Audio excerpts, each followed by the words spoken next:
Welcome to Dharma life. मैं हूं आपके साथ चेतना और इस वक्त धर्मा लाइफ पर बहुत ही खूबसूरत और बहुत ही खास गेस्ट है मेरे साथ। Hello शंघानी। Hello, Chetna. Thank you so much for having me here. Alright, so Shangani, let's have a little introduction of you for our audience. Hello, everyone. My name is Shanghani Mehra. I'm a tarot consultant, tarot coach, pranic healer, and a EFT practitioner. So this is a little of what I do.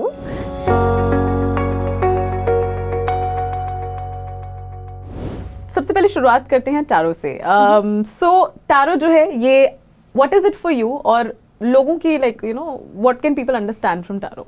Tarot is basically a very powerful divine tool. And tarot is basically a reflection of our thoughts and everything that's going around us.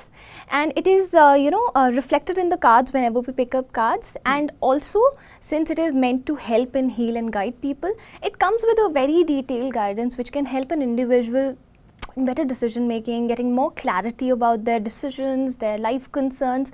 So yeah, that's how it can help, and it is a wonderful tool.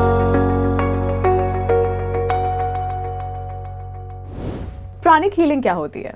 Pranic healing basically energy healing है। प्राणा मतलब energy, तो हम energy healing करते हैं। हमारी body में कुछ चक्रास होते हैं, कुछ मेरिडियन पॉइंट्स होते हैं जिनमें अच्छी एनर्जी, डर्टी एनर्जी, सब तरह की एनर्जी रहती है। एंड कोई भी फिजिकल या साइकोलॉजिकल एलिमेंट हो तो हम इन चक्रास पे वर्क करके by scanning them by so every chakra, हर चक्रा किसी ना किसी चीज़ के लिए रिस्पॉन्सिबल होता है। जैसे बहुत से ऐसे लोग हैं जो बीती बातों को भुला नहीं पाते हैं। पास्ट में कुछ बुरा हो गया, ब्रेकअप हो गया, failures, business losses and what not. So हमारा जो सोलर प्लेक्सस चक्रा है वो रिस्पॉन्सिबल है हमारे इमोशंस के लिए। सो जब हम सोलर प्लेक्सस चक्रा पे काम करते हैं, it helps a person become more emotionally stable. वो इंसान को ज़्यादा इमोशनली स्ट्रॉन्ग बनाता है, ज़्यादा स्ट्रेंथ मिलती है उससे। सो प्राणिक हीलिंग के बारे में हमने बात करी। क्या इसमें किसी भी तरीके की दवाई या कुछ और इस्तेमाल होता है? नहीं, ना हम किसी पेशेंट को टच करते हैं, ना कोई दवाई का इस्तेमाल होता है। So it is a no drug, no touch therapy. EFT जो है बड़े सारे लोग इसके बारे में नहीं जानते और बड़े सारे लोग ना इसके बारे में बड़े क्यूरियस भी है, बहुत जिज्ञासा रहती है कि ये है क्या, तो क्यों ना इसके बारे में थोड़ा सा बात करें। सो EFT is basically emotional freedom technique. So EFT को हम कंबाइन करते हैं टॉक थेरेपी के साथ। सो जिन भी चीज़ों को हम अपनी आम लाइफ में एक्सेप्ट नहीं कर पाते हैं, अगर मैं आपको कहती हूँ कि आप मुझे कहते हो आपके सर में दर्द हो रही है, तो आप क्या करोगे? यार सर में दर्द हो रही है, सर में दर्द, बार बार रिपीट करते रहते हैं हम उस चीज़ को। सो जैसे ही हम उस नेगेटिव इमोशन को एक्सेप्ट कर लेते हैं, वो हमारे एनर्जी बॉडी को और फिजिकल बॉडी को छोड़ना शुरू कर देती है। सो EFT में जो हमारी बॉडी की नाड़ियाँ होती हैं, मेरिडियन पॉइंट्स होते हैं, उन्हें टैप करके अलोंग विद टॉक थेरेपी हम हीलिंग पे काम करते हैं। अगेन फिजिकल, साइकोलॉजिकल, किसी भी तरह की हीलिंग हम कर सकते हैं।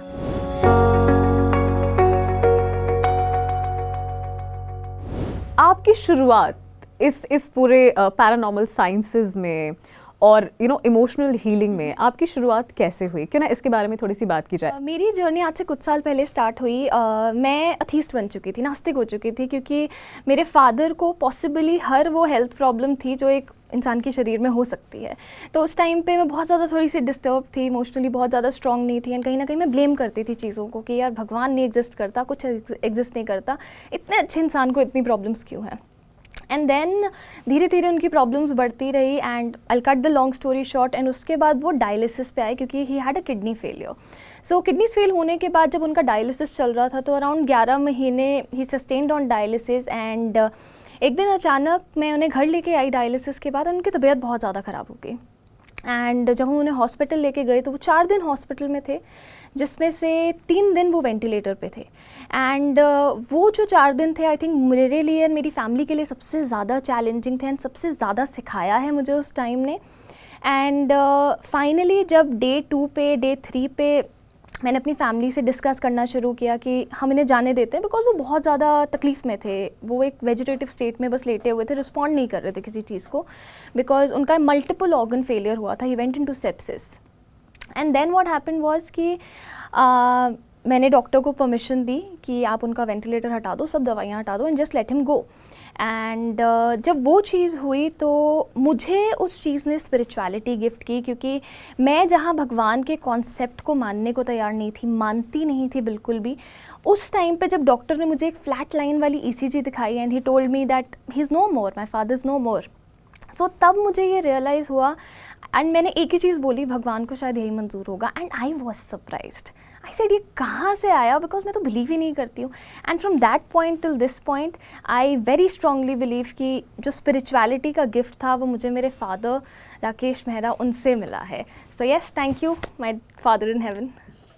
That is such a beautiful and a touching story. और मुझे लगता है कि कहीं ना कहीं लाइफ के सबसे डिफ़िकल्ट मोमेंट्स में ही हमें ये याद आता है कि हमारे पास एक ही सहारा है जो कि इस दुनिया से ऊपर है, और वो है भगवान। जहाँ हमने इन सारी चीज़ों की बात करी, शंघानी क्यों ना इस चीज़ पर बात करें कि कैसे फिर इसको आपने आगे लिया। बिकॉज पता है क्या होता है, इस मोड़ पर दो चीज़ें हो सकती हैं, या तो आप भगवान से बिल्कुल ही भरोसा उठा दें, या फिर आप भगवान में बिल्कुल ही घुस जाएं। राइट? आई थिंक मैं दूसरी बात है ना? हाँ, आई थिंक मेजर स्पिरिचुअल जितने भी लोग होते हैं जिस फील्ड में आते हैं, उन सबका यही होता है कि हम दूसरी साइड चले जाते हैं।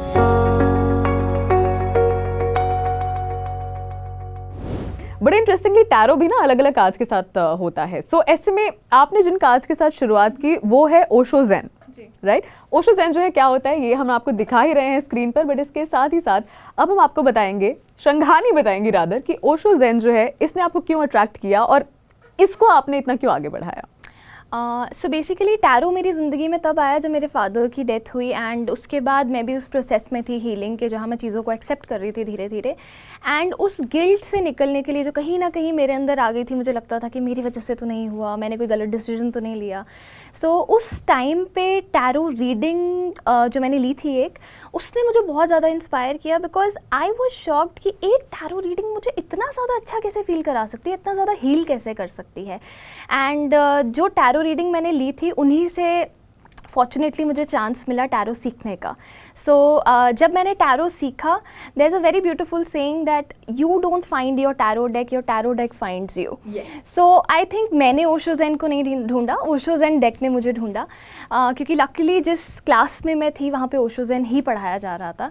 ओशो ज़ेन बेसिकली ओशो ने खुद डिज़ाइन किया था। ओशो के बारे में हम सब जानते हैं, he has been a wonderful teacher. उन्होंने बहुत कुछ दिया है हमें स्पिरिचुअल वर्ल्ड में सीखने के लिए, जानने के लिए, इनर ट्रांसफॉर्मेशन के लिए। सो उन्होंने इस डेक को डिज़ाइन किया था, एंड बहुत ही ब्यूटीफुली इस डेक को डिफरेंट एलिमेंट्स, कलर्स, सिम्बल्स के साथ डिज़ाइन किया गया है, and it helps us give very accurate and very nice readings. आपके पास किस तरीके के लोग जो हैं वो आते हैं, किस तरीके के सवाल जो है वो आपसे पूछे जाते हैं?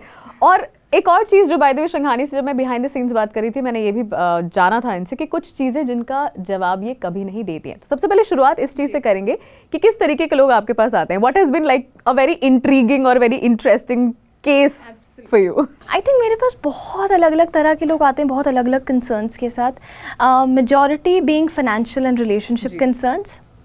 एंड उसके अलावा जिस तरह से आपने कहा, कुछ रीडिंग्स ऐसी हैं जो मैं बिल्कुल लेना पसंद नहीं करती हूँ, मैं साफ मना कर देती हूँ। वो उस तरह की रीडिंग्स हैं जहाँ पे बहुत ज़्यादा प्रेडिक्शंस इन्वॉल्व होती हैं। जैसे मैंने बिहाइंड द सीन्स चेतना को बताया था, तो मेरे पास एक lady I, she was about 60 years old, and उनकी बहू प्रेगनेंट थी। So she was very keen on knowing कि पोता होगा कि पोती होगी, मुझे टाइमली बता दो, मैं आपको ये दूंगी, मैं आपको वो दूंगी। सो इस तरह के लोग, आई थिंक मैंने अपनी जर्नी में ये देखा है कि लोग प्रेडिक्शंस के, और उनको कोई फ्यूचर एग्जैक्टली दिखा दे उस चीज़ में बहुत ज़्यादा लोग इंटरेस्ट लेते हैं। But obviously being tarot reader and being into the occult practice, हमारी भी कुछ लिमिटेशंस हैं, एंड इसलिए मैं कुछ चीज़ों को टच करना या उन्हें वहाँ तक जाना पसंद नहीं करती। एंड टू जस्ट ऐड, जो लोग अपनी फिज़िकल बॉडी में प्रेजेंट नहीं हैं, जैसे रिसेंटली मेरे साथ एक केस हुआ जहाँ पे मैं एक रीडिंग में थी, एंड उस लड़की के फियोंसे की डेथ हुई थी, he had committed suicide. So she wanted me to talk to his spirit and get her some answers. So that is something that I don't do, क्योंकि मुझे ऐसा लगता है जो लोग अपनी physical body छोड़ चुके हैं, let them rest in peace. So that's a very practical way of looking at it, and we should not disturb the souls who have just left the earth. Absolutely, absolutely. और ये मुझे लगता है एक सीख हम सभी को रखनी चाहिए कि कभी भी हमें वो चीज़ें जो हमारे हाथ में नहीं है, जो हमारे सामने नहीं है, उनको छेड़ना नहीं चाहिए। मैं आपसे एक चीज़ शंघानी ज़रूर पूछना चाहूँगी कि ये जो प्रैक्टिस होती है, कोई भी स्पिरिचुअल प्रैक्टिस होती है, इसके लिए ना हमको खुद भी बड़ा शांत होना पड़ता है, हमको खुद भी बहुत ऐसे सेंटर्ड होना पड़ता है। तो जब आपने शुरू करी अपनी स्पिरिचुअल जर्नी, तब की शंघानी जो छोटी सी थी और अभी वाली में कितना फ़र्क है? आई थिंक बहुत ज़्यादा फ़र्क है, क्योंकि गुस्सा मेरे नाक पे होता था, मैं टोटली ऑपोजिट पर्सन बन चुकी हूँ। ज़्यादा कंपैशन आ चुका है मेरे अंदर, ज़्यादा टॉलरेंस आ चुकी है, ज़्यादा पेशेंस आ चुकी है। बिकॉज़ हमारा होता क्या है कि हम अपनी ज़िंदगी में कमियां ढूंढते रहते हैं। जब आपके पास क्लाइंट्स आने शुरू होते हैं तो आपको समझ आता है कि आपसे ज़्यादा प्रॉब्लम लेके दुनिया में लोग बैठे हैं, एंड आपके अंदर एक फीलिंग ऑफ ग्रैटिट्यूड आ जाती है जो इवेंचुअली आपको ज़्यादा समझदार बनाती है विद टाइम। राइट।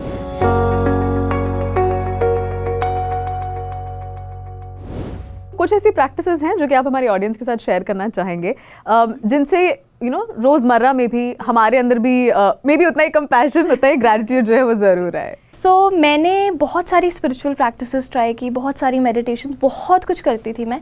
एंड वो होता है ना, जिक्सो पजल में सारे पीसेस लग गए हैं बट एक लास्ट का पीस बचा होता है।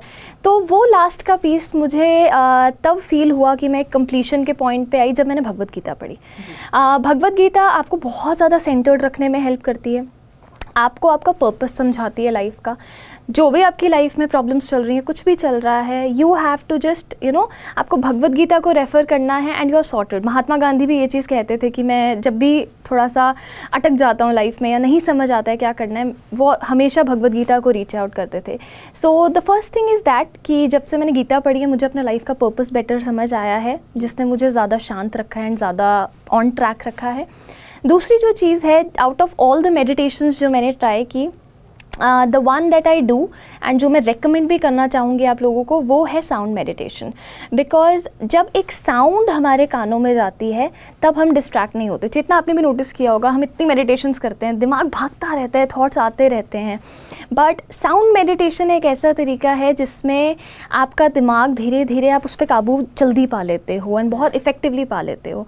And yes, going back to our roots, जिसको बहुत लोग भूल रहे हैं, बिकॉज हम लोग वेस्ट की तरफ भाग रहे हैं, वेस्ट हमारी तरफ भाग रहा है, ये रेस चल रही है। So going back to our roots, हमारे वैदिक स्क्रिप्चर्स में एंड भगवद गीता में हरे कृष्ण महामंत्र बहुत ज़्यादा बताया जाता है कि कलयुग के टाइम पे हमें प्रैक्टिस करना चाहिए। सो आई थिंक मेरे दिल, दिमाग, इमोशंस, हर चीज़ को शांत रखने के लिए, काबू में रखने के लिए और एक ग्रैटिट्यूड की स्पेस में रहने के लिए, I think chanting in the form of sound meditation is the best thing that you can do.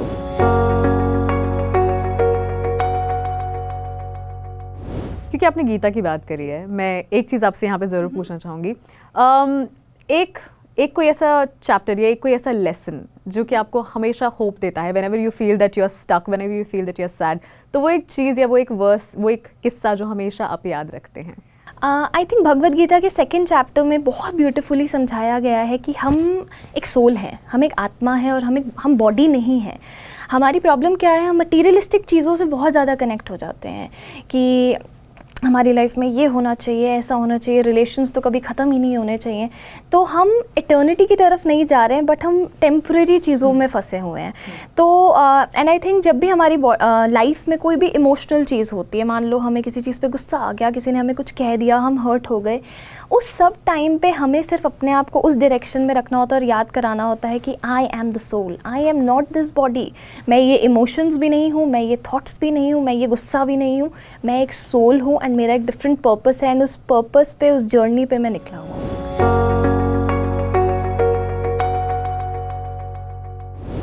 सो यहाँ पर क्योंकि भाई हमने बहुत स्पिरिचुअलिटी की बात कर ली, but at the end of the day it is a human sitting, ठीक है। एक बहुत ही खूबसूरत सी लड़की है शंघानी जिससे मैं बात कर रही हूँ, तो मैं यही पूछना चाहूँगी आपसे, आपकी डेली स्ट्रगल क्या होती है लोगों को ये समझाने में कि भाई मेरी स्पिरिचुअल प्रैक्टिस है बट मैं ये भी हूँ, ऐसा नहीं है that I am like all good. ऐसी कोई डेली प्रैक्टिस होती है, डेली ऐसे कुछ इरिटेशन होता है आपका? इरिटेशन पहले होता था, आई बी वेरी ऑनेस्ट, क्योंकि लोगों को समझाना, क्योंकि उन्हें लगता था कि बस मैं साधु बन जाऊंगी या मैं चली जाऊंगी हिमालयाज़ में। तो पहले थोड़ा सा स्ट्रगल था लोगों को समझाने में, बट अब कहीं ना कहीं मुझे ऐसा लगता है जब आप जो करते हो आप उससे बहुत प्यार करते हो ना, तो आप दोनों चीज़ों के लिए अपना अपना टाइम निकाल लेते हो। एंड जब मैं अपने फ्रेंड्स के साथ हूँ, फैमिली के साथ हूँ, मैं बाहर जा रही हूँ, खा पी रही हूँ, कुछ भी कर रही हूँ, आई थिंक मेरा दिमाग या मेरा एक जो बैक माइंड है, जो एक फोरग्राउंड माइंड होता है, एक बैकग्राउंड माइंड होता है, मेरा जो बैकग्राउंड माइंड है वो मेरी स्पिरिचुअल जर्नी से कहीं ना कहीं कनेक्टेड रहता ही रहता है। ऐसा नहीं है कि अगर मैं बाहर जा रही हूँ तो मैं सब कुछ साइड में रख जाऊँगी, क्योंकि बाहर जाके भी अपने एक्शंस, अपने बिहेवियर, अपने हर चीज़ पे चेक रखना बहुत ज़रूरी होता है, तभी आप स्पिरिचुअली ग्रो करते हो। So yes, apart from meditations मेरी भी एक नॉर्मल लाइफ है जहाँ पे मैं हंसती खेलती खाती पीती हूँ, सब कुछ करती हूँ। सो ऐसा नहीं है कि स्पिरिचुअलिटी मतलब बाकी सब आप कुछ छोड़ दो, सबको साथ लेके चलना है। Absolutely, absolutely.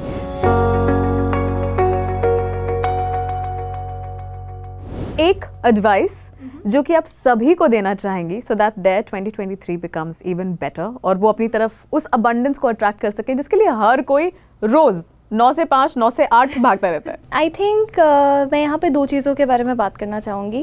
पहला है कि your inner world reflects your outer world.